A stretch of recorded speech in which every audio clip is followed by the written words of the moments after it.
الزمالك يحتضر كرويا. هل انتهى زمن الفارس الابيض؟ لا جديد للزمالك. اسوأ سكواد بيلعب في الزمالك من 10 سنين موجود النهارده. انت مشيت بسيرو وانت عارف ان المشكله مش في بسيرو.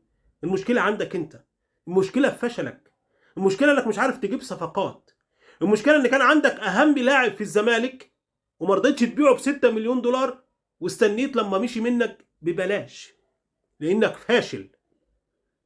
يا راجل ده انت دكه سيراميكا النهارده كانت اقوى من دكتك. انت عندك لعيبه ما بتعرفش تطلع بالكوره.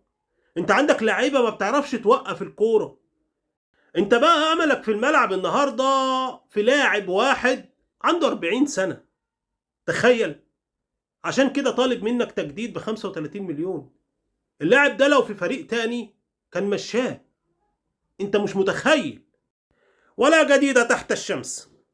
بيراميدز هيخسر الدوري لصالح الاهلي، وهيخسر بطولة افريقيا لصالح سان داونز، والبطولة الوحيدة اللي هيفوز بيها هياخدها منك. سلام عليكم.